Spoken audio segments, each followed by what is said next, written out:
జగన్ పై చంద్రబాబు విమర్శలు గుప్పించారు. వెంకటగిరిలో రా కదలిరా కార్యక్రమంలో పాల్గొన్నారు. జగన్ పోవాలి, రాష్ట్రాన్ని కాపాడుకోవాలన్నారు చంద్రబాబు.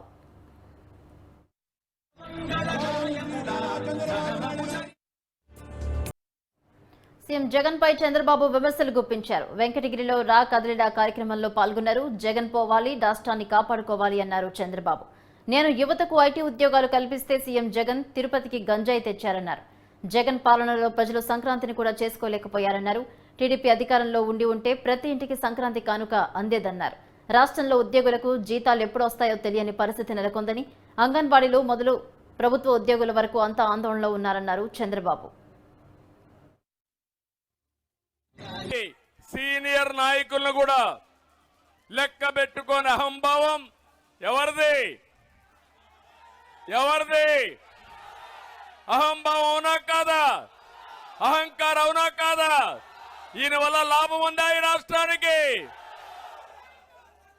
ఇక్కడ రామకృష్ణ గారు కూడా కాన్స్టిట్యున్సీ ఇన్ఛార్జిగా 5 ఏళ్ల నుంచి పోరాడాడు. ఆయన్ను కూడా మనస్ఫూర్తిగా మీ అందరి తరపున అభినందిస్తున్నానని చెప్పి నేను మీకు తెలియజేస్తున్నా. శిశుపాలుడు 100 తప్పులు చేసే వరకు శ్రీకృష్ణుడు భరించాడు, అవునా కాదా? చరిత్రలో ఈ తుగ్లక్ 1000 తప్పులు చేశాడు. ఇంకా భరిస్తావా అని మిమ్మల్ని అడుగుతున్నా. భరించే శక్తి మీకుందా అని మిమ్మల్ని అడుగుతున్నా. మీ అందరికి ఓటుంది. వజ్రాయుధం 82 రోజులే కౌంట్ డౌన్ ప్రారంభమైంది.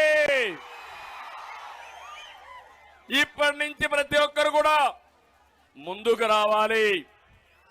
ఎక్కడికక్కడ ముందుకు వచ్చి అహంకార విధ్వంస తుగ్లక్ పాలకుణ్ణి తరిమేయడానికి రా కదిలిరా కార్యక్రమానికి శ్రీకారం చుట్టాం.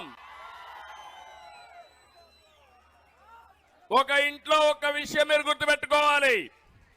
ఇంటి పెద్ద సక్రమంగా లేకపోతే ఆ ఇల్లు బాగుపడుతుందా తమ్ముళ్ళు నేను అడుగుతున్నా. ఆ కొంపగా గుల్లైపోతుందా లేదా అని మిమ్మల్ని అడుగుతున్నా. కానీ ఒక సీఎం, ఒక పాలకుడు విధ్వంసకారుడైతే ఆ రాష్ట్రం ఏమవుతుందని అడుగుతున్నా. బలైపోయిందా లేదా అని మిమ్మల్ని అడుగుతున్నాను. నేడు రాష్ట్రంలో ఇదే జరిగింది.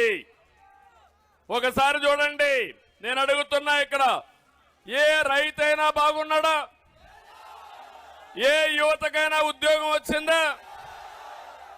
ఏ మహిళలన్నా ఆనందంగా ఉన్నారా? నిత్యావసర వస్తువుల ధరలన్నీ అందుబాటులో ఉన్నాయా మీకు? కష్టాలు ఉన్నాయా లేదా మీకు? పేదలు కడుపు నిండా తిండి తినే పరిస్థితి వచ్చిందా? నిన్నే సంక్రాంతి పండుగ అయింది, పండుగ కూడా చేసుకోలేకపోయాం. నేనుంటే సంక్రాంతి కానుక, క్రిస్మస్ గిఫ్ట్లు అన్ని ఇచ్చేవాడు, అన్ని పోయినా. ఈరోజు అన్నా క్యాంటీన్ లో 5 రూపాయలకే భోజనం పెట్టా, అది పోయింది, ఎవరా కాదా? ప్రభుత్వ ఉద్యోగులు బాగున్నారా? వాళ్ళ పని అయిపోయింది.